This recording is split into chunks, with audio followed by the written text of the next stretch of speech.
Hello, I'm going to read you a story by Lydia Davis today from the collected stories of Lydia Davis. The story is called simply Story, but I would like to invite you to tell me what you think is really at stake in the story. I feel that you're going to have a sense that you have heard this story many times, that it is a very familiar story, a very familiar situation, but I would really like you to listen carefully and consider what is really at stake. Story by Lydia Davis. I get home from work and there is a message from him that he's not coming, that he's busy. He will call again.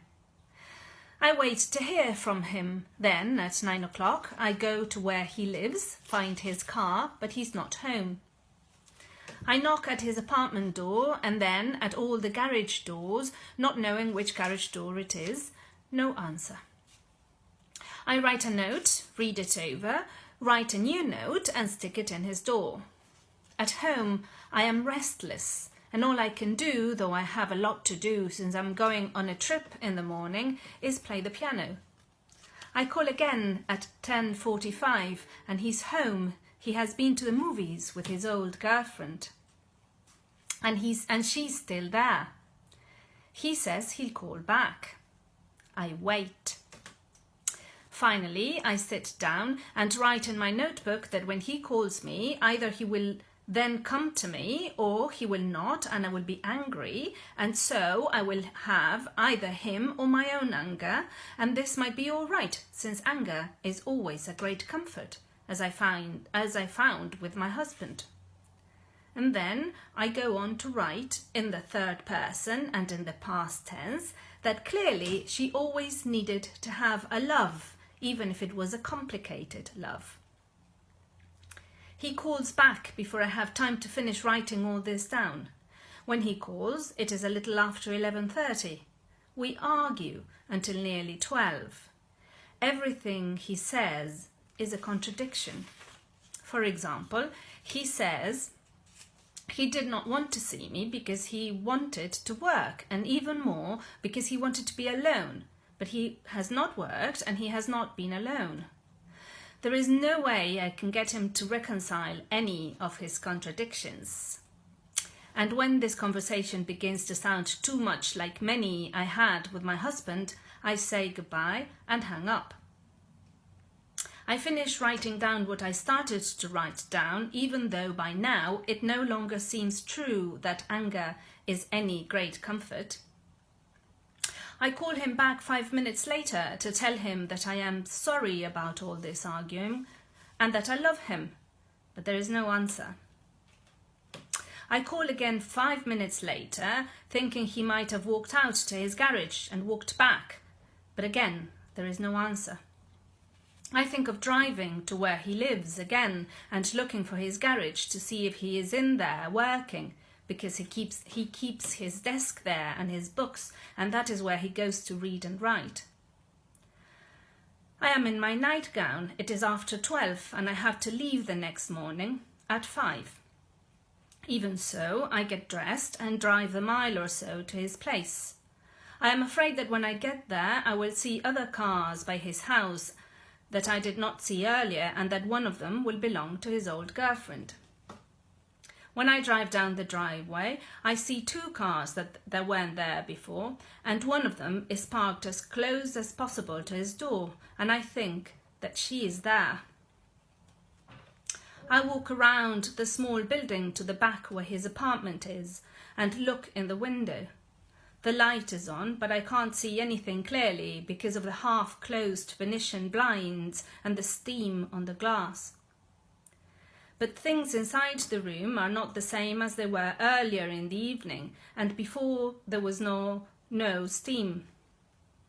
I open the outer screen door and knock. I wait. No answer. I let the screen door fall shut and I walk away to check the row of garages. Now the door opens behind me, and as I am walking away, and he comes out. I can't see him very well because it is dark in the narrow lane beside his door, and he is wearing dark clothes, and whatever light there is behind him. He comes up to me and puts his arms around me without speaking.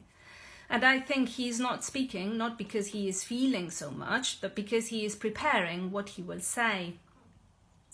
He lets go of me and walks around me and ahead of me out to where the cars are parked by the garage door. As we walk out there, he says, "Look," and my name. And I am waiting for him to say that she is here and also that it's all over between us. But he doesn't. And I have the feeling he did intend to say something like that, at least say that she was there, and that he then thought better of it for some reason. Instead, he says that everything that went wrong tonight was his fault and he's sorry. He stands with his back against the garage door and his face in the light, and I stand in front of him with my back to the light. At one point, he hugs me so suddenly that the fire of my cigarette crumbles against the garage door behind him. I know why we're out here and not in his room, but I don't ask him until everything is all right between us. Then he says, "She wasn't here when I called you. She came back later." He says the only reason she is there is that something is troubling her, and he's the only one she can talk to about it. Then he says, "You don't understand, do you?" I tried to figure it out.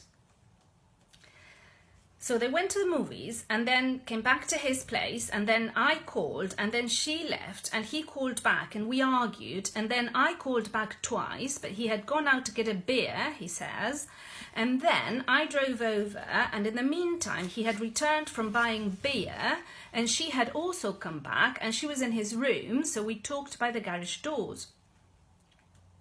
But what is the truth? Could he and she both really have come back in that short interval between my last phone call and my arrival at his place? Or is the truth really that during his call to me, she waited outside or in his garage or in her car, and that he then brought her in again, and that when the phone rang with my second and third calls, he let it ring without answering because he was fed up with me and with arguing? Or is the truth that she did leave and did come back later, but that he remained and let the phone ring without answering? Or did he perhaps bring her in and then go out for the beer while she waited there and listened to the phone ring? The last is the least likely. I don't believe anyway that there was any trip out for beer. The fact that he does not tell me the truth all the time makes me not sure of his truth at certain times, and then I work to figure out for myself if what he is telling me is the truth or not. And sometimes I can figure out that it's not the truth, and sometimes I don't know and never know, and sometimes just because he says it to me over and over again, I am convinced it is the truth, because I don't believe he would repeat a lie so often. Maybe the truth does not matter, but I want to know it if only so that I can come to some conclusion about such questions as whether he is angry at me or not. If he is, then how angry? Whether he still loves her or not? If he does, then how much? Whether he loves me or not? How much? How capable he is of deceiving me in the act and after the act in the telling. That was Story by Lydia Davis. Please do let me know what you thought, and thank you very much for listening. See you next time.